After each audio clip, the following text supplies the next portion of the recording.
إن الحمد لله نحمده ونستعينه ونستغفره ونعوذ بالله من شرور أنفسنا ومن سيئات أعمالنا من يهده الله فلا مضل له ومن يضلله فلا هادي له. قال الله تبارك وتعالى في كلامه المجيد والفرقان الحميد: أعوذ بالله من الشيطان الرجيم بسم الله الرحمن الرحيم ولا تقولوا لمن يقتل في سبيل الله أموات بل أحياء ولكن لا تشعرون. عن أبي هريرة رضي الله تعالى عنه قال قال رسول الله صلى الله عليه وسلم: الحسن والحسين سيدا شباب أهل الجنة. رواه الإمام الهمام الترمذي في جامعه. صدق الله العظيم وبلغنا رسوله النبي الأمي الكريم ونحن على ذلك لمن الشاهدين والشاكرين والحمد لله رب العالمین. معزز دوستو، آج 30 جولائی 2023 میں آپ کی خدمت میں یہاں جامع مسجد فاروق اعظم چوہان ضلع چکوال میں شہدائے اسلام کانفرنس سے معنون اس پروگرام میں موجود ہوں. بات شروع کرنے سے پہلے میں آپ حضرات کے ساتھ ایک افسوسناک خبر شیئر کرنے لگا ہوں. آج باجوڑ کی سرزمین پر بعد نماز ظہر جمعیت علماء اسلام کا ورکر کنونشن جاری تھا، اور پوری دنیا جانتی ہے کہ جمعیت علماء اسلام پاکستان میں ایک پرامن سنجیدہ سیاسی جماعت ہے. وہاں پر ایک بم دھماکہ ہوا جس کے نتیجے میں ہمارے وہاں کے سٹی امیر اور ان کے 22 رفقا اس وقت کے اطلاع کے مطابق شہادت کے درجے پہ فائز ہو چکے ہیں. انا للہ و انا الیہ راجعون. ان للہ ما اخذ ولہ ما آتا وکل شیء عندہ باجل مسمی. اور 70 سے لے کر 100 کے درمیان علماء اور کارکنان زخمی ہیں. میری دعا ہے اللہ تعالیٰ شہداء کے درجات کو بلند فرمائے. اللہ ان زخمیوں کو صحت کاملہ عاجلہ مستمرہ دائمہ عطا فرمائے، اور رب کریم ہمارے حوصلوں کو مزید مضبوط فرمائے. یہ بم دھماکے ہوں یا کوئی اور بربریت کے پہاڑ ٹوٹے ہوں، یہ قائد ملت اسلامیہ مولانا فضل الرحمن دامت برکاتہم کے اوپر بھی ہو چکے ہیں، اور کارکنان بھی اس کا نشانہ بن چکے ہیں. یہ دشمن ذہن سے نکال لے کہ یہ چیزیں ہمارے راستے میں رکاوٹ بن سکتی ہیں. ہم نے جان کا سودا اللہ کے لیے کیا ہے، تو اس طرح کی بزدلانہ حرکت سے جمعیت علماء اسلام کے کاز کو اور جمعیت علماء کی منزل کے حصول کے راستے میں آپ رکاوٹ نہیں بن سکتے. میرے دوستو، شہدائے اسلام کانفرنس سے معنون یہ پروگرام ہے. آج 11 محرم الحرام سن 1445 ہجری، جو 12 محرم الحرام میں بدل چکی ہے. خصوصاً شہدائے محرم میں نواس رسول، جگر گوشہ بطول حضرت امام حسین رضی اللہ تعالیٰ عنہ اور ان کے جملہ شہدائے رفقا کے لیے آج کا یہ پروگرام ہے. میں آپ کی خدمت میں کوشش کروں گا کہ چند نپی تلی باتیں آپ کی خدمت میں عرض کروں، تاکہ میں آپ کو کچھ بتا سمجھا سنا پاؤں کہ بات ہے کیا. میں شہادت حسین پر بات کرنے لگا ہوں کہ امام عالی مقام کی شہادت کیوں ہوئی. حضرت امام حسین جہاں شہید ہوئے ہیں وہ ملک عراق ہے، وہ جگہ کربلا ہے، اور وہ علاقہ کوفہ کا ہے. امام حسین تو مدینہ کے رہنے والے تھے، یہ کوفہ کیوں گئے؟ اور کوفہ والوں کے ساتھ ان کی کوئی دشمنی تھی؟ کیا کوفہ کے لوگوں نے امام حسین سے کوئی بدلہ لینا تھا، یا امام حسین نے نعوذ باللہ ان کے کوئی مال و عزت پہ کوئی بات کی تھی؟ کیا وجہ تھی؟ جب بندہ کسی پہ اٹیک کرتا ہے تو کوئی وجہ تو ہوتی ہے۔ آج قاتلین حسین کو تو گنا جاتا ہے، قاتلین حسین کے بارے میں بات کرتے ہیں، حضرت حسین کی شہادت کے بارے میں بات کرتے ہیں کہ حضرت امام حسین کی شہادت بڑی دردناک ہے، بڑی مظلومانہ ہے۔ لیکن میرا سوال ہے، یہ شہادت کیوں ہوئی ہے؟ اس کے اسباب کیا ہیں؟ علل کیا ہے؟ ریزن کیا ہے؟ وجوہات کیا ہے؟ بیسمنٹ کیا ہے؟ بنیاد کیا ہے جس کی وجہ سے اتنا بڑا سانیہ ہو گیا؟ بظاہر تو کوفیوں کو کوئی بغض نظر نہیں آ رہا، وہ تو خط لکھ کر بلا رہے ہیں، وہ تو گھر اے مہمان کی عزت و احترام کے وعدے کر رہے ہیں، اور ان کی بات ماننے کے عہد و میثاق و پیمان کے دعوے کر رہے ہیں۔ تو وجہ شہادت کیا ہے؟ ایک بات ہے، دیکھیں اگر مسئلہ صرف یزید سے ٹکر لینے کا ہے تو امام حسین رضی اللہ عنہ مدینہ سے ڈائریکٹ دمشق جاتے، شام جاتے، یزید کے پاس لڑنے جاتے، لیکن ایسا نہیں ہے۔ امام حسین مکہ مکرمہ آئے، اور مکہ مکرمہ میں مدینہ سے آنے کے بعد 5 مہینے کا قیام ہے۔ یہ 5 مہینے امام حسین کے ساتھ کنٹیکٹ میں، رابطے میں، ریلیشن میں کون رہا ہے، یہ بھی دیکھنا چاہیے۔ اور پھر اگر ادھر بھی صرف یزید سے لڑنا تھا تو پھر مکہ سے بھی ملک شام کے راستے پہ جاتے نا، جہاں یزید بیٹھا ہے، جہاں تخت نشین ہے، وہاں سے حضرت امام حسین کربلا کی طرف، کوفہ کی طرف، عراق کی طرف سفر کرتے ہیں جہاں یزید تو نہیں بیٹھا۔ یہ بھی سفر کے معاملات ہیں، یہ بھی وجوہات ہیں۔ تو غور کرنے کا مقام ہے کہ معاملہ کیا ہے۔ میں چاہوں گا میں یہ آپ کی خدمت میں رکھوں، سیرت حسین تو دنیا سناتی بھی ہے، لوگ سنتے بھی ہیں، لیکن شہادت بھی سنیں اور شہادت کی وجوہات بھی تلاش کریں۔ بھائیو، وجہ کچھ اور ہے۔ وجہ یہ ہے کہ امام حسین سے پہلے امام حسن پہ بھی انہی لوگوں نے حملہ کیا تھا جو کوفہ کے ہیں۔ اگر اس واردات کو نکالیں تو یہ واردات نکھر کے سامنے آئے گی۔ امام حسن پہ حملہ کب ہوا اور کیوں ہوا اور کن لوگوں نے کیا اور کیا کیا؟ سب سے پہلی اور بنیادی بات ہے کہ جب مدینہ طیبہ میں حضرت عثمان کی شہادت کے بعد سیدنا حیدر کرار حضرت علی المرتضی رضی اللہ عنہ کوفہ جا کر دارالخلافہ بناتے ہیں، تو کوفہ پر اعتماد کیا حضرت علی نے، اور حضرت علی وہاں رہے ہیں، امام حسن بھی وہیں، امام حسین بھی وہیں۔ پھر کیا بات ہے کہ امام حسن نے کوفہ چھوڑ دیا؟ والد کا بنایا ہوا دارالخلافہ ان دو بھائیوں نے کیوں چھوڑا؟ اس پہ بھی غور کرنا چاہیے۔ حضرت علی المرتضی کا دور تو حضرت معاویہ سے مشاجرات اور جنگوں میں گزرا۔ جب حضرت علی المرتضی شہید ہوتے ہیں تو خلافت پر متمکن حضرت امام حسن رضی اللہ عنہ ہوتے ہیں۔ امام حسن نے خلافت میں کتنا وقت گزارا ہے؟ والد نے 4.5 سال گزارے، بیٹے نے 6 ماہ میں حکومت حضرت معاویہ کے حوالے کر دی۔ کیا امام حسن پہ کوئی دباؤ تھا؟ کیا امام حسن مجبور تھے؟ کیا امام حسن کو نعوذ باللہ نیزے کی نوک پر فیصلہ کیا گیا، گن پوائنٹ پہ حکومت لی گئی؟ جی نہیں۔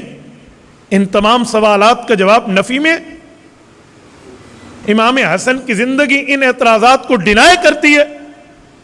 تو پھر امام حسن حضرت معاویہ صلح کیوں کرتے، حکومت کیوں چھوڑتے؟ وجہ، امام حسن رضی اللہ تعالی نے دیکھا کہ اگر یوں آپس کی چپکلش میں ہم لگے رہے تو کفر کے خلاف ہماری فتوحات رک جائیں گے۔ اسلام کا پھیلاؤ رک جائے گا۔ کیوں نہ ایسا طرز اختیار کیا جائے جس سے صلح بھی ہو اور مذہب اسلام کا بھی فائدہ ہو۔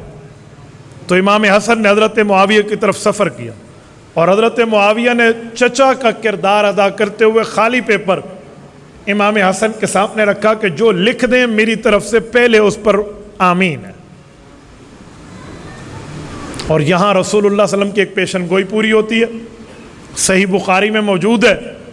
حضرت نفیع ابن حارث رضی اللہ عنہ راوی ہیں، حضرت ابو بکرہ رضی اللہ عنہ ان کا نام ہے۔ حضور پاک علیہ السلام نے گود میں امام حسن کو بٹھایا ہے، فالتفت الی الناس ثم التفت الی الناس مرہ، ایک نظر امام حسن کو دیکھا، ایک مرتبہ لوگوں کو دیکھا، اور اعلان فرمایا ان ابنی ھذا سید، یہ میرا حسن بیٹا سردار ہے۔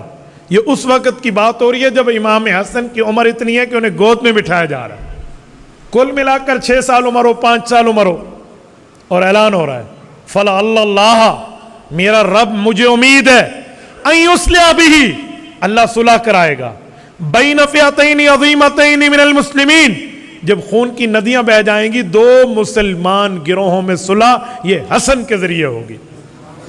نبی پاک علیہ السلام کا یہ فرمان سچا ہوا، حضرت حسن حضرت معاویہ میں صلح ہو جاتی۔ جب صلح ہو گئی، امام حسن کا یہ فیصلہ کس کو نصیب ہوا، اور کوئی بد نصیب انکار کر گیا، وہ انکار کرنے والا کون تھا؟ اس صلح پہ مکہ مکرمہ کے اہلیان خوش، مدینہ طیبہ کے رہنے والے خوش، دمشق کے رہنے والے خوش، اس صلح پر ایران میں مسلمان خوش، اس صلح پہ عراق کے مسلمان خوش، اس صلح پہ مصر کے مسلمان خوش، اس صلح میں تبرستان کے مسلمان خوش، اس صلح پہ افریقہ کے مسلمان خوش، اس صلح پہ بحیرہ طبریہ کے مسلمان خوش، اس سفر پہ طرابلس کے مسلمان خوش۔ جتنا اس وقت عالم اسلام تھا تمام لوگوں نے اس صلح کو سراہا، اپریشیٹ کیا، خوشی کا اظہار کیا، اعتماد کا اظہار کیا کہ اب فتوحات کا رکا ہوا سلسلہ ایک بار پھر کھلے گا۔ یہ یوم الجماعہ ہے، یہ عام الجماعہ ہے، یہ مسلمان ایک ہو گئے ہیں۔ لیکن جس شہر میں امام حسن رہتے تھے، کوفہ کے لوگوں پر تو شامیں چھا گئیں۔ وہ لفظ ہے نا کہ شاماں پہ گیا، یہ تو رونے والی قوم بن گئی، یہ تو چیخنے والی بن گئی۔ او ہو، صحابہ اہل بیت ایک ہو گئے، ہمیں یہ قبول نہیں ہے، غم و غصے میں مر رہے ہیں۔ حتیٰ کہ امام حسن و امام حسین واپس آتے ہیں، یہ 3 بندے واپس آئے، امام حسن، امام حسین، اور ان کا ایک بچپن کا دوست ہے، صحابی رسول کا بیٹا، صحابی رسول حضرت قیس بن سعد بن عبادہ رضی اللہ عنہما۔ سعد بن عبادہ صحابی ہیں، ان کے بیٹے ہیں، بچپن کے دوست ہیں امام حسن امام حسین، تینوں نے اکٹھی بیعت کی، تینوں واپس ہیں۔ جب کوفہ آئے تو ان کے چہرے بدلے ہوئے، جو علی علی کرنے والی قوم تھی، جو حسن حسن کرنے والے تھے، جن میں امام حسن بستے تھے، رہتے تھے، جہاں گھر تھا، جہاں حضرت علی کا گھر تھا، جہاں امام حسین رہتے تھے، یہ سارے ناراض منہ پھیر کے بیٹھے ہیں۔ تمہیں امام حسن کا فیصلہ قبول نہیں ہے؟ کہا جی نہیں ہے۔ کہا ہم تو چاہتے تھے جنگ ہو، اور خدا کے بندے رب تمہیں ہدایت دے، اگر امام حسن کو مانا تھا تو اس کے فیصلے کو مانو۔ امام حسن نے حکومت کے لیے بہترین، مہجبین، دل نشین، حسین اگر کوئی خلیفہ عادل سمجھا تو حضرت معاویہ بن ابی سفیان کو سمجھا، اور رسول اللہ کی پیشن گوئی پوری ہوئی، صلح ہو گئی۔ اور صلح کے بعد جنگ کی بات تو فساد ہی کرتا ہے، تم کیوں رو رہے ہو؟ یہ رو رہے ہیں۔ حتیٰ کہ وہ وقت آیا، تاریخ کی دونوں طرف کی کتب اٹھائیں، واضح ہے، ان لوگوں نے کہا حسن ہم آپ کو امیر المؤمنین نہیں مانتے، بلکہ آج کے بعد کہیں گے مذل المؤمنین، آپ نے ہم مومنوں کو ذلیل کر دیا۔ اور بات صرف یہاں پر بس نہیں ہے، انہوں نے نیزہ اٹھایا اور رسول اللہ کے شہزادے امام حسن کے اوپر حملہ آور ہوئے، اور وہ نیزہ ان کی ران مبارک میں لگا، وہ ران زخمی ہو گئی۔ ان لوگوں نے آپس میں بیٹھ کے مشورہ کیا کہ یہ تو اس قابل ہیں کہ یہ 1000 کوفی اٹھا کے دے دیا جائے حضرت معاویہ کو، وہاں سے 1 شامی لے لیا جائے، وہ تو بہتر ہوگا۔ یہ تو ذلیل طبقہ ہے, انہیں شرم نہیں آتی, انہیں حضرت علی المرتضیٰ کے یہاں آنے کا پاس نہیں ہے, انہیں اپنے حکمران نواسہ رسول جگر گوشہ بطول امام حسن کا فیصلہ ایکسپٹ نہیں ہے, یہاں سے ہجرت کی جائے. سنو سنو, قتل حسین پر بات کرنے والوں, حضرت امام حسن کے حملے کو دیکھو تو مجرم نکھر کے سامنے آتا ہے. امام حسن نے ہجرت کی, امام حسین نے ہجرت کی, قیس بن سعد بن عبادہ نے ہجرت کی, اور یہ مدینہ طیبہ آ گئے. اور تاریخ گواہ ہے, خدا کی قسم امام حسن شہادت تک دوبارہ کوفہ پلٹ کے نہیں گئے. اللہ آپ کو مدینہ طیبہ لے جائے, اللہ آپ کی برکت سے ہمیں بھی لے جائے. امام حسن کی قبر مبارک آج بھی رسول اللہ کے قدموں میں, اپنی والدہ کے قدموں میں جنت البقیع مدینہ کے اندر ہے. وہ نہیں گئے, وہ سمجھ گئے کوفی بے ایمانین ہیں, اس قوم کو میں جان چکا ہوں, ان کے حالات سے واقف ہوں. نہیں گئے, پوری زندگی حضرت معاویہ سے یاری رکھی, نہیں گئے. امام حسین نے بھی ایسے ہی رکھا, ان کے دوستوں نے بھی ایسے رکھا, تا وقت کہ امام حسن دنیا سے تشریف لے گئے. حضرت حسین رضی اللہ عنہ نے صلح برقرار رکھی, حضرت معاویہ سے یاری, تعلق, وفاداری برقرار رکھی. کوئی مائی کا لال اگر اس دھرتی پہ کسی ماں کی کوکھ میں پیدا ہے تو یہ جملہ دکھا دے کہ حضرت معاویہ کے 44 سال کی حکمرانی کے دور میں ان بھائیوں نے کبھی ایک لفظ کہا. حضرت حسین یزیدیت سے ٹکرائے ہیں جیسے ٹکرانے کا حق ہے. کیا حسین حضرت معاویہ کے دور پہ نہیں ٹکرا سکتے تھے؟ وہ انہیں لائق فائق حکمران خلافت عادلہ سمجھتے تھے تو اس کو مانتے بھی تھے. ہو گیا, یزید کا دور آیا, تخت نشین ہوا. اب کوفیوں نے ایک طرف سے کام کر کے ایک تیر میں 2 شکار کیا. ان کے دل میں بغض پنپ رہا تھا, ان کے دل میں نفرت ابھر رہی تھی, ان کے دل میں یہ غم کا زخم تھا کہ انہوں نے حضرت معاویہ سے صلح کی. نہیں کرنی چاہیے تھی, صحابہ اور آل بیت کو ایک ہوتا نہیں دیکھ سکتے تھے. انہوں نے حضرت حسین رضی اللہ عنہ کو خطوط لکھنا شروع کیا. حضرت حسین نے تو یزید کی بیعت کا انکار فرمایا, مکہ مکرمہ تشریف لائے جہاں امن کی جگہ ہے, من دخلہ کان آمنا, امن کی جگہ. آگے 5 مہینے امام حسن خانہ کعبہ میں بیٹھے. کوفیوں کا 1 خط, 2 خط, 3 خطوط, 4 خطوط, 100, 1000, 2000, 5000, یہ 18,000 خطوط ہیں جو ان 5 مہینوں میں آئی ہیں. آپ 18,000 کو ذرا 5 مہینوں پہ تقسیم کریں, ایک دن کے کتنے خط بنتے ہیں آپ ذرا کیلکولیٹر سے آنسر نکال لیں.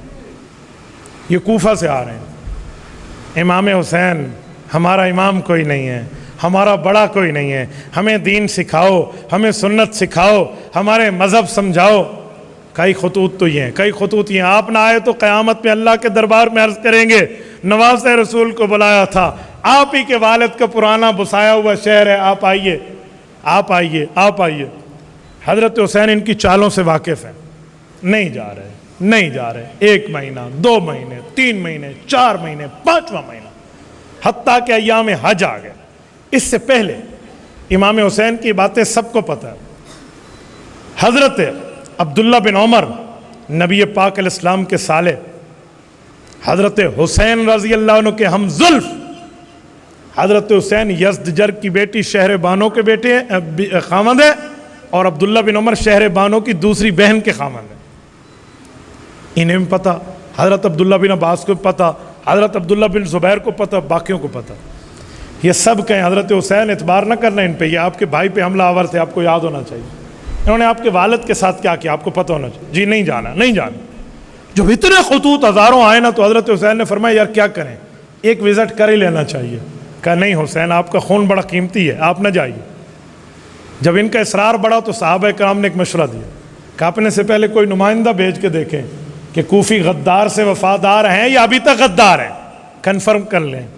کنفرمیشن کے لیے حضرت حسین نے اپنے گھر کا بندہ بھیجا, حضرت مسلم بن عقیل رضی اللہ عنہ, چچا زاد بھائی. وہ گئے, تحقیق کی, سارے کوفیوں نے ہم آپ کے, ہم آپ کے, ہم آپ کے, وی آر ود یو, اعتماد دلایا, بیعت ہو گئی.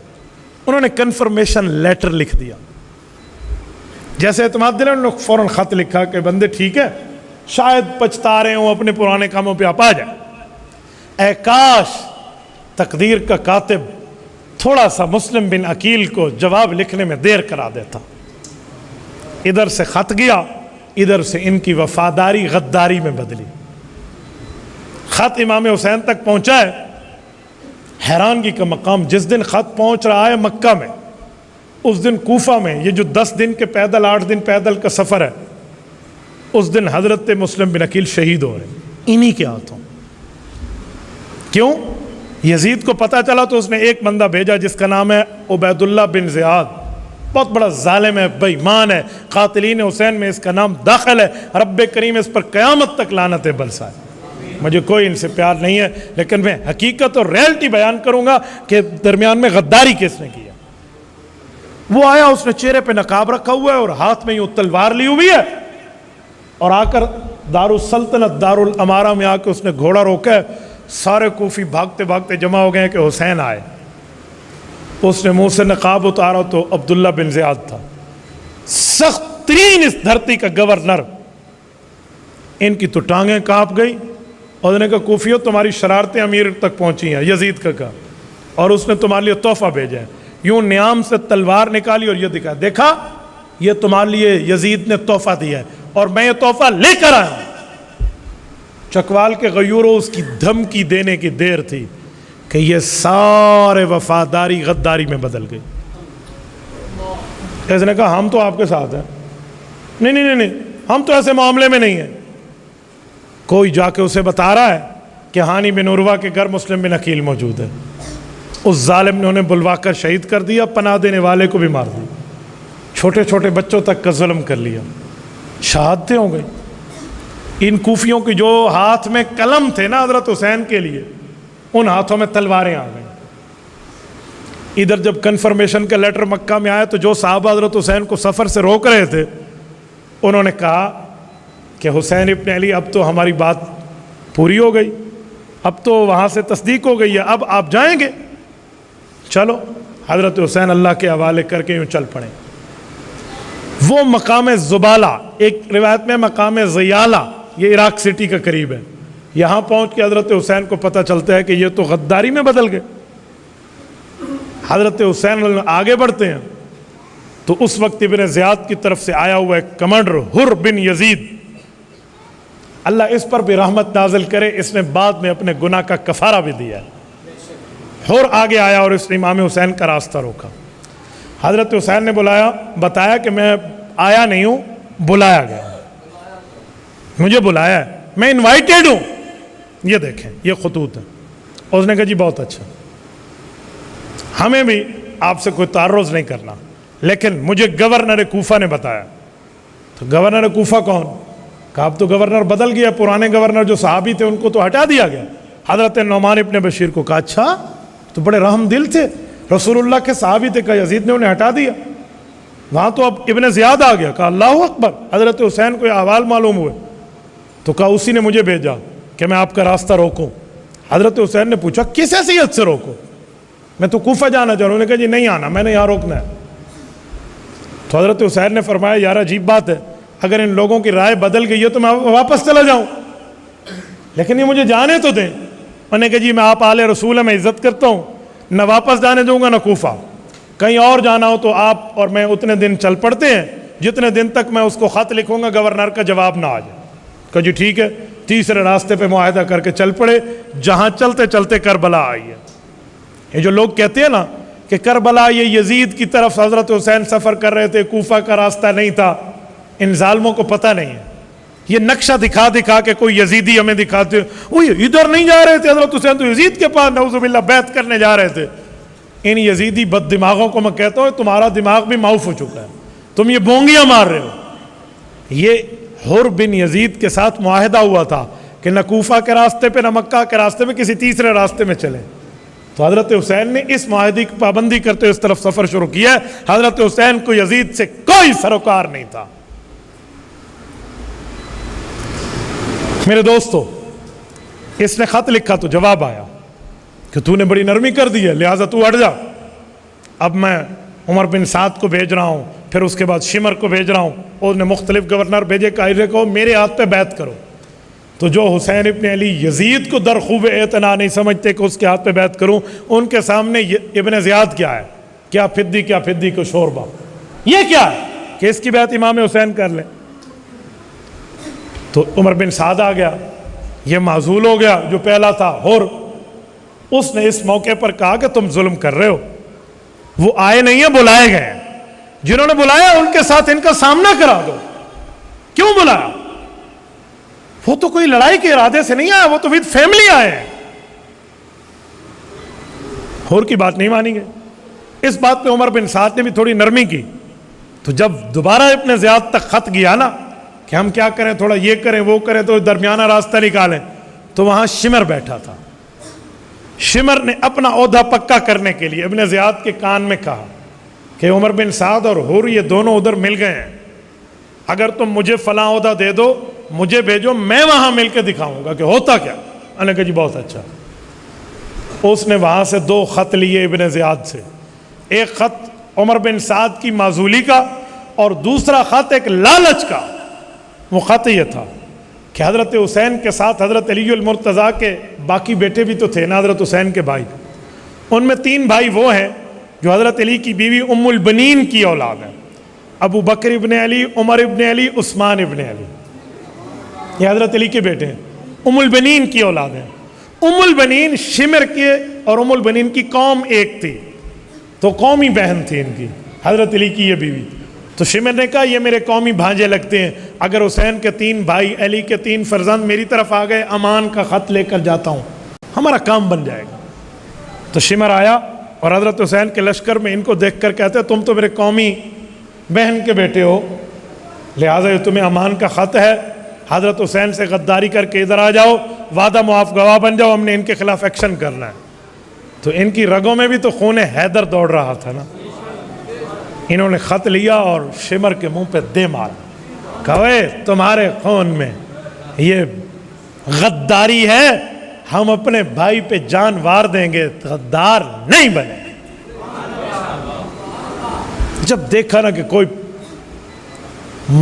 ماننے کا معاملہ نہیں ہے، تو اس بے ایمان نے پھر پانی بند کیا، پھر پانی بند کے بعد اعلان جنگ ہوا۔ اس موقع پہ حر نے اپنی اس غلطی کا کفارے کے لیے کہا کہ اوے ظالمو، تم نے آل رسول کے ساتھ اس نہج تک پہنچنا تھا، تم نے یہ کام کرنا تھا، میں تمہارے خلاف علم جہاد بلند کر کے حسین کے پاس جا رہا ہوں۔ اس نے گھوڑے کو ایڑ لگائی اور حضرت حسین کے لشکر میں آ گیا، کہا نواز رسول مجھے معاف کر رہا، مجھے نہیں پتا تھا کہ ان کی غداری اس نہج تک پہنچ جائے گی، میرے علم میں نہیں تھا، ورنہ خدا کی قسم میں آپ کا راستہ نہ روکتا۔ لیکن اب میرے اس گناہ کا ایک ہی کفارہ ہے کہ یا تو آپ کو بچا لوں یا آپ کے ساتھ بھی اپنی جان آفری کے حوالے کر دوں۔ یار سلام ہے اس حر کی حریت کو، سلام ہے اس کے عمل کو، رہتی دنیا تک اس پہ سلام ہے جس نے اپنی جان حضرت حسین پہ وار دی۔ لیکن یہ ظالم کوفی حضرت حسین کے مقابلے میں یزیدی فوجی بن کے آئے، ابن زیادی فوجی بن کے آئے، تو حضرت حسین نے ان کے سامنے خطوں کے تھیلے کو انڈیل دیا، کہا ظالمو یہ تم نے لکھے تھے، اوے فلاں فلاں فلاں، ایک ایک خط لکھنے والے ظالم کا نام لے کے کہا یہ تمہارا خطوط نہیں ہے، یہ تمہاری دعوت نامے نہیں ہے، یہ تم نے نہیں لکھے تھے؟ تم بتاتے کہ ہم ڈر گئے ہیں، ہمارے خون میں پہلے والی غداری شامل ہے، میں نہ آتا، میں تو بیوی بچوں کو لے کر آیا، تم نے آج ان ہاتھوں میں جہاں قلم پکڑے تھے وہاں تلواریں پکڑ لی۔ یہ حضرت حسین نے گلہ کیا، لیکن ان ظالموں نے نہ حضرت حسین کو دیکھا، نہ علی المرتضیٰ کے حضرت حسین کے ساتھ 8 بیٹوں کو دیکھا، کل ملا کے حضرت حسین کے ساتھ 9 بیٹے حضرت علی کے موجود ہیں۔ اس 72 تنوں میں 12 نبی کے صحابہ ہیں، نہ ان کا حیا کیا، نہ کچھ اور، نہ علی اصغر کا حیا کیا، نہ علی اکبر کا حیا کیا۔ یقین مانے حضرت حسین کی بڑی بیٹی ہیں سیدہ سکینہ، اور چھوٹی بیٹی ہیں حضرت فاطمہ۔ یہ فاطمہ اور سکینہ دونوں راوی ہیں حدیث کی، جو امام حسین سے انہوں نے اپنے نانا کی حدیثیں یاد کی تھی۔ میرے پاس وہ لفظ نہیں ہے کہ میں اس پر اس بچی کا صبر پیش کر سکوں، جو 3 دن کی پیاسی تھی، امام حسین سب شہادتوں کے بعد جب اپنے خیمے میں ظہر کے بعد آئے نا، تو یہ بچی اپنے ابو سے لپٹ کے کہتی ہے کہ مجھے پانی نہیں چاہیے ابا، آپ باہر نہ جائیں۔ یہاں ضبط کے بندھن ٹوٹ جاتے ہیں انسان۔ لیکن جہاں شیطانیت کی انتہا ہو چکی ہو نا، جہاں بدبختی کی انتہا ہو نا، پھر وہاں انسان کی آنکھیں اندھی ہو جاتی ہیں۔ اور ان جیسے غداروں کی، ان کے ذہن میں وہ ایک ہی فلم چل رہی تھی کہ وہ لوگ ہیں جن کے بڑے بھائی نے کل معاویہ سے صلح کی تھی، اور اگر یہاں سے ہٹا دیا جائے تو ہو سکتا ہے اگر یزید کے تک معاملہ جائے، کوئی صورت کوئی بنے، لیکن دوبارہ کوئی معاملہ ایسا نہ ہو جائے، لہٰذا حضرت حسین کو یہیں شہید کر دو۔ یعنی ہمارے ہاتھوں سے حضرت حسن تو بچ کے گئے، اب ان نے وہی بدلہ لیا حضرت حسین پر، اور کوئی توجیہ نہیں ہو سکتی ان کے اس کام کی، ورنہ کوئی اس کی توجیہ کر کے دکھائے۔ ورنہ حضرت حسین نے کوئی ان کی عزتیں نہیں لوٹی تھی، نعوذ باللہ، ان کے مال نہیں لوٹے تھے، ان کے اوپر کوئی ظلم اور تشدد نہیں کیا تھا، ان کی تو اصلاح اور سنت سکھانے حضرت حسین آئے تھے۔ ان ظالموں نے 10 محرم سن 61 ہجری کو جو ظلم کا پہاڑ توڑے ہیں، اگر آسمان کی آنکھوں میں خون کی قطرے ہوتے تو وہ خون کے آنسو ہوتا، زمین میں خون کے آنسو ہوتے تو وہ خون کے آنسو ہوتی۔ ابھی رسول اللہ کو دنیا سے گئے ہوئے آدھی صدی نہیں ہوئی کہ انہیں آل اولاد کو ذبح کر دیا۔ جزاکم اللہ۔ میری گفتگو کو سبق سمجھ کے سنیے، توجہ، میں آپ کے نعرے کی قدر کرتا ہوں، جزاک اللہ، لیکن گفتگو کو سبق سمجھیے کہ شہادت کے اسباب و علل کیا ہیں۔ سنیے، حضرت حسین کے ساتھ انہوں نے یہ کام کیا، یہ اس ظلم کو ان لوگوں نے دہرایا ہے، ایک تاریخ اور بربریت کی تاریخ رقم کی ہے۔ لیکن میں یہاں 1-2 جملے کہتا ہوں۔ آج کل یہی بات بیان کر کے حضرت حسین پر اب بھی زبانیں چل رہی ہیں۔ کل ان ظالموں نے تلواریں چلائی تھی، آج حضرت حسین کے خلاف لوگوں کی زبانیں یوں چلتی ہیں کہ صحابہ اور اہل بیت کی نفرتیں دکھائیں۔ کیسے؟ وہ کتنے نبی کے صحابہ تھے، یہ حضرت حسین کے ساتھ جنگ میں کیوں نہیں آئے، یہ جنگ میں کیوں نہیں گئے، یہ مکہ اور مدینہ میں کیوں بیٹھے رہے؟ آؤ میں ان ظالموں کی اس جواب کو یوں پاؤں کی ٹھوکر سے اڑانے لگا ہوں جیسے فٹ بال کو کک لگائی جاتی ہے۔ اور ظالموں مجھے بتاؤ، رسول اللہ صلی اللہ علیہ وسلم کے صحابہ پہ لمبی زبانیں بک بک کرنے والوں کہ حضرت حسین کے ساتھ نہیں گئے تھے، مجھے بتاؤ کیا حضرت حسین مکہ سے جنگ کے لیے جا رہے تھے؟ بتاؤ، جو جنگ کے لیے جاتے ہیں وہ 6 ماہ کا شیرخوار بچہ ساتھ لے جاتا ہے؟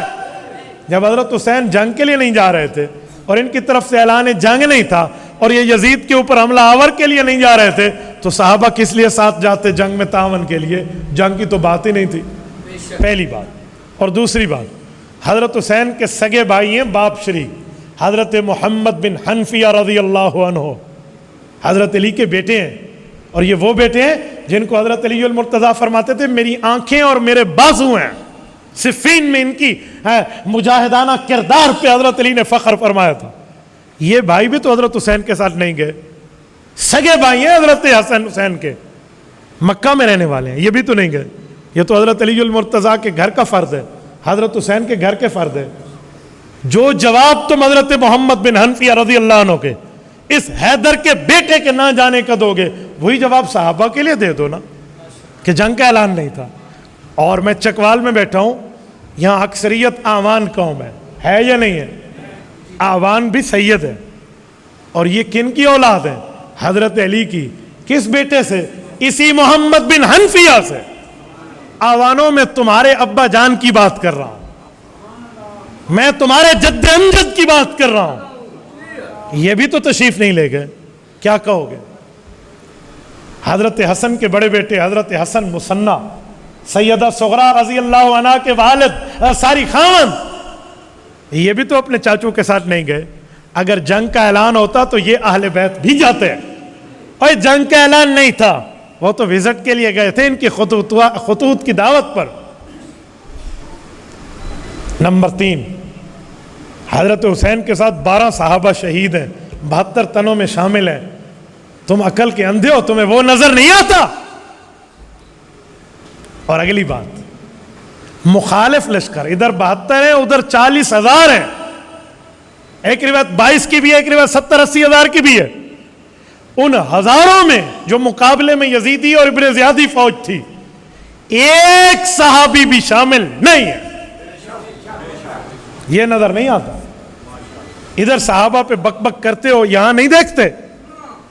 اور اگلی بات کہ جب یہ امن کے دائی کو جنگ کے ماحول میں ڈال کے ان ظالموں نے شہید کیا, پھر صحابہ کا کردار کیا تھا تمہیں نظر نہیں آتا؟ پورے کے پورے جب مدینہ طیبہ میں اطلاع گئی, مدینہ کے سب صحابہ نے یزید کے خلاف اعلان جنگ کیا ہے. صحیح بخاری جلد 2 میں موجود ہے, یزید نے عمرو بن اشدق جیسا بے ایمان بندہ کمانڈر بنا کر مدینہ پہ حملہ کرانے کے لیے بھیجا, اور اہل مدینہ کو تحقیق کرنے کے لیے اس نے حملہ کیا. شروحات حدیث میں موجود ہے, 3 دن مسجد نبوی میں اذان نہیں آئی. اٹھاؤ فتح الملہم, اٹھائے سعید ابن مسیب رضی اللہ عنہ کی روایت. مسجد نبوی میں جہاں رسول اللہ کی مسجد ہے, یزیدی فوج نے آ کر گھوڑے باندھے ہیں. یہ تمہیں نظر نہیں آتا؟ حرہ میں آگ لگائی ہے مدینہ طیبہ میں. اور پھر مکہ مکرمہ میں خانہ کعبہ, خانہ خدا پر یزید نے منجنیق سے سنگباری کی ہے.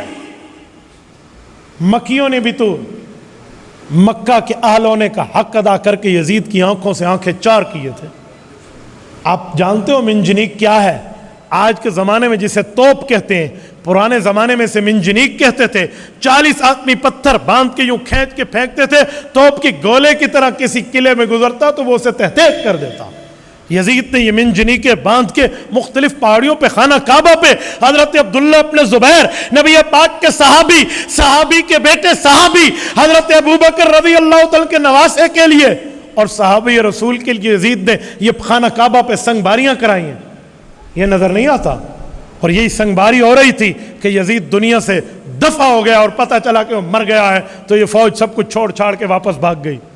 تم نبی کے صحابہ پہ بک بک کرتے ہو, تمہاری زبانیں کسی 4 ٹانگوں والوں کی طرح لمبی ہو کر نبی کے صحابہ اور اہل بیت پہ بھونکتی ہیں. تمہیں یہ صحابہ کا کردار نظر نہیں آتا؟ اور ظالموں, تم جتنا جھوٹ بولو حقیقت چھپ نہیں سکتی. تقیہ کے اصولوں سے خوشبو آ نہیں سکتی, کبھی کاغذ کے پھولوں سے. یہ معاملہ تو کھل کے رہے گا. یہ خوشبو ہے جسے ہر سو پھیلنا ہے. یہ ہے شہادت حسین کے اسباب و علل, وجوہات و رزن اور بنیاد اور بیسمنٹ, کہ ان کے دل میں بغض معاویہ, ان کے دل میں بغض حسن, ان کے دل میں بغض صلح تھی. وہاں بدلہ نہ نکالا, خالی ران پہ نیزہ مار کے زخمی کیا. وہ نکل آئے, حضرت حسین کو کسی حساب سے ان لوگوں نے شہید کر دیا بعد میں بلا کے. آج یہ قوم گھر آئے مہمان کے ساتھ ظلم کر کے, اور آج ان کے وارث قاتلین حسین کے وارث صحابہ پہ بھونکتے. انہیں نہیں پتا کہ صحابہ تو وہ ہیں جو گھر آئے مہمان کی کتنی قدر کرتے ہیں. اور رسول اللہ نے فرمایا میرا مہمان ہے, فلاں صحابی گھر لے جاؤ. وہ گھر لے گئے اور پوچھا کتنا کھانا ہے؟ کہا 1 بندے کا کھانا ہے, وہ بچوں کے رکھا تھا. کہا بچوں کو سہلا دلا کر سلا دو. سلا دیا گیا. کبھی بھی کہا تو اور میں ساتھ بیٹھیں گے, ابھی پردے کا حکم نہیں تھا. رات کا اندھیرا ہوگا, مہمان کے سامنے کھانا رکھیں گے, حضور کا گھر آیا مہمان ہے, چراغ کو بجھا دینا, منہ سے کھانے کی آوازیں نکالیں گے کہ ہم بھی لقمہ چبا رہے ہیں, تاکہ مہمان سمجھے ہم کھا رہے ہیں اور وہ کھانا کھا لے. حضور پاک کا گھر آیا مہمان خوش ہو جائے. یہ ہے گھر آئے مہمان کی قدر صحابہ کیا. ہاں اس سے بڑھ کے کہتا ہوں, رسول اللہ ہجرت کی رات ابو بکر صدیق کے گھر گئے, حضرت ابو بکر کو ساتھ لیا. ابو بکر نے گھر آئے مہمان کی قدر کی, اپنی بچی کو, اپنے بچوں کو, اپنے نابینا باپ کو گھر چھوڑا, حضور کے ساتھ غار ثور میں 3 دن گزارے. اس کے بعد وہاں پہ اپنی پگڑی, اپنی قمیض کو سوراخوں کو بند کیا, جو بچہ سوراخ اس پر ایڑی رکھی, سانپ کے ڈنگ پہ ڈنگ سے مدینہ گیا, اور موت تک دوبارہ ابو بکر مکہ میں رہائش کے لیے واپس نہیں آیا. گھر اے مہمان کی قدر کی. جس روزے میں حضور دفن ہے, اسی روزے میں وفادار ابو بکر بھی دفن ہے.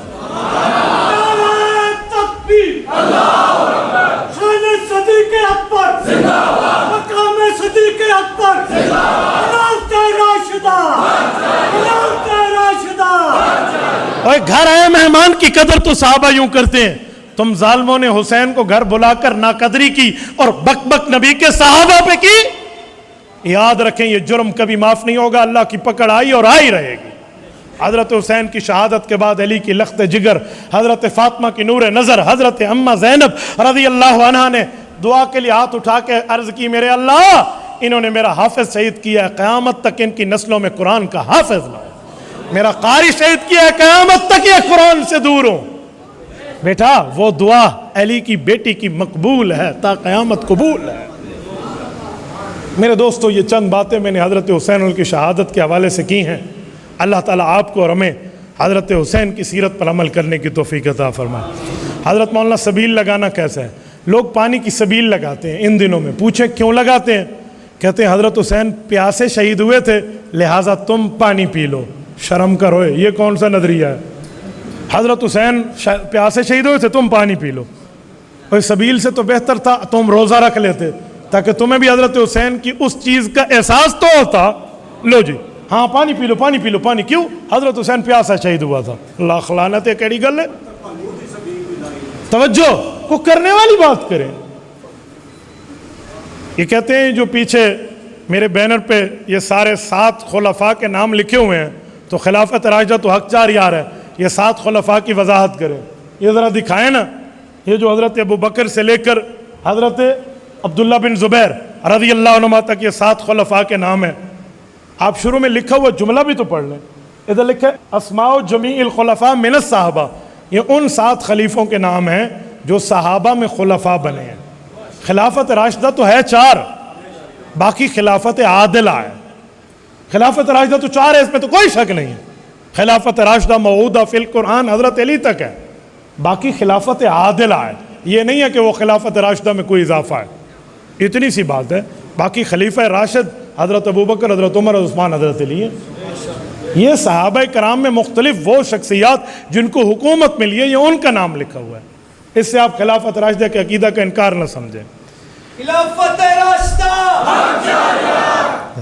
کالی پگڑی پہن سکتے ہیں، رسول اللہ صلی اللہ علیہ وسلم سے سفر میں کالی پگڑی، حضر میں سفید پگڑی ثابت ہے، آپ پہن سکتے ہیں۔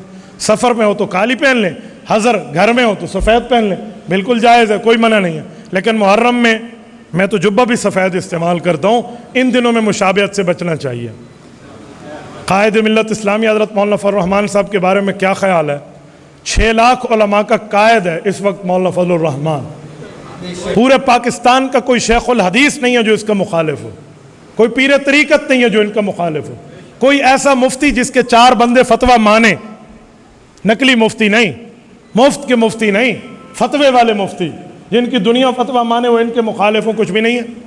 مولانا کا کردار آج 30 جولائی 2023 آج کے دن میں سینٹ میں ایک بل آیا ہے انتہا پسندی کے خلاف، نام یہ تھا۔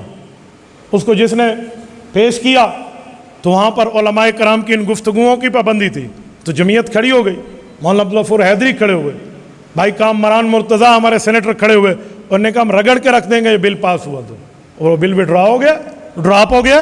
اگر آج جمعیت وہاں نہ ہوتی تو تم سارے مولوی تیاری کرتے کہ جیل میں بیٹھ کے قرآن و حدیث پڑھائیں گے۔ آج تھوڑا مکو ٹھپنا سی انہوں نے، یہ آج ان نے کیا۔ تو میں تبھی تو کہتا ہوں علماء موجود ہوں گے تو سارے کام ہوں گے۔ آؤ ویکھو، یہ جی پورا خط لکھ کے مینوں دیتے ہیں انہوں نے، کیونکہ پرچی دینی سی، تسی پورا خط لکھے ان آگے جی اتنے 18,000 لکھے گئے سن، چلو ایسا 18 لینا لکھ لیں گے۔ ہمارے اسلاف کرام کالی پگڑی نہیں پہنتے تھے، حضرت قاضی صاحب، قاضی عبداللطیف صاحب، قاضی مدر صاحب، مولانا عبدالستار توسی صاحب۔ اب کچھ لوگ کالی پگڑی پہنتے ہیں، اس بارے میں ہم بتا دیں۔ ان حضرات نے کالی پگڑی پہنی نہیں ہے تو کالی پگڑی سے منع بھی تو نہیں کیا، ٹھیک ہے، منع بھی تو نہیں کیا۔ میں نے آپ کو یہ دکھایا ہے کہ رسول اللہ صلی اللہ علیہ وسلم سے مختلف وقتوں میں ثابت ہے۔ میں بھی کالی پگڑی بہت کم پہنتا ہوں، لیکن اس کا یہ معنی تھوڑی ہے کہ میں کالی کی سنت ہونے کا انکار کر دوں، یہ تو نہیں ہے نا۔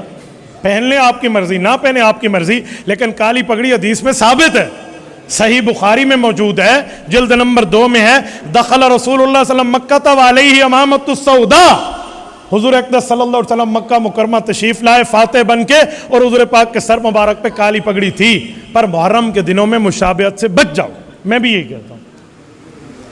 دوسرا سوال، اگر داڑھی منڈانے والے ساتھی پتہ نہیں آگے کیا ہیں موجود ہوں تو داڑھی والے ساتھی موجود ہوں، داڑھی منڈا امامت کرا سکتا ہے؟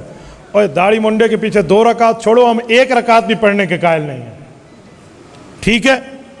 ایسا نہیں ہوتا بھائی، جہاں داڑھی نہ مچھ ان دی بات نہ پوچھ، ہمارے ہاں تو یہی کہتے ہیں، داڑھی منڈے کے پیچھے کوئی نماز کی بات نہیں ہے، اس سے بچ جاؤ۔